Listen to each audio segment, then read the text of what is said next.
मेरा नाम रोहन है। मेरी शादी को हुए 3 साल हो गए थे। बात उस दिन की है जब मेरे साले की शादी 3 साल पहले हो गई थी। मेरे साले की बीवी बहुत ही खूबसूरत है और बहुत ही अच्छी दिखती है। उसके भरे हुए बदन, उसका 32-34 का फिगर किसी का भी दिल पिघला देता था। मेरा भी हाल कुछ ऐसा ही हुआ था। जब भी मैं अपने साले की बीवी को देखता हूँ तो उसको कुछ कहने का मन करता था। उसका नाम करिश्मा था। करिश्मा वाकई में करिश्मा वाली थी। मैं जब भी ससुराल जाता था तो उन्हें ही देखता था। मुझे उनको देखना बहुत अच्छा लगता था।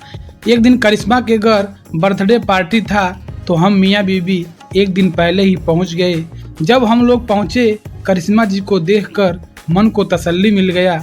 मेरे साली जी जो प्रदेश में रहते हैं, किसी कंपनी में काम करते हैं, घर पर वह नहीं थे, इसलिए अगले दिन करिश्मा को बर्थडे पार्टी का सामान खरीदने के लिए जाना था।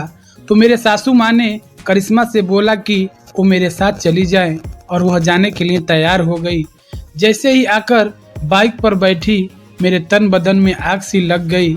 मैंने सोचा आज दिल की बात कह ही देते हैं, चाहे जो होगा। हम लोगों ने शॉप पर गए, सामान लिए और वापस आ गए।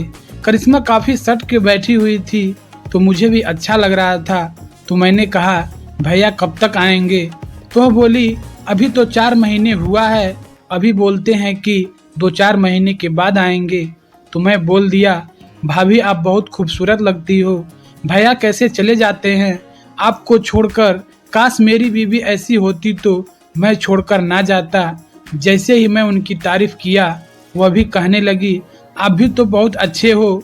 मैंने बोला, भाभी अरे हम कहाँ और आप कहाँ, आप तो बेहद ही अच्छी लगती हैं। ऐसे ही बातें करते करते हम लोग घर पे आ गए। शाम को करिश्मा सज धज कर आ गई और काफ़ी सुंदर लग रही थी। जैसे ही केक कटा, सब कोई गुब्बारों से खेलना शुरू कर दिया और मैं मौके का चांस मार दिया। थोड़ी सी केक को लेकर करिश्मा के गालों पर लगा दिया। वह शर्माई नहीं तो मैं समझ गया कि लगता है वह भी मुझे पसंद करती है। शाम को सब कोई खाना खाए और लोग सो गए। मेरी बीवी भी सो गई थी।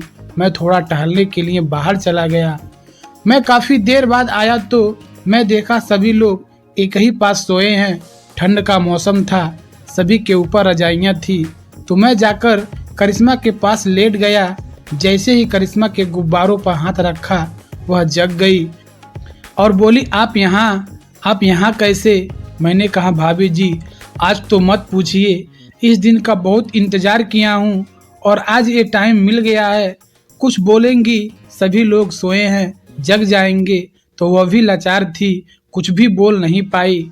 मैं करिश्मा के गुब्बारों को खेलते खेलते उसके गुलाबी होठों का मज़ा लेने लगा। बात अब वहाँ तक पहुँचने वाली थी, लेकिन डर था कि कोई जग न जाए। तब मैंने कहा, करिश्मा जी आज तो कुछ और ही चाहिए। तब वह बोली, यहाँ तक आ ही गए हैं तो वहाँ तक जाने में क्या दिक्कत है? जैसे ही मैं सुना, मैं देरी नहीं किया और मैं उनके साथ खेलने लगा और इस तरह से हम और करिश्मा काफ़ी देर तक मज़े लेते रहे।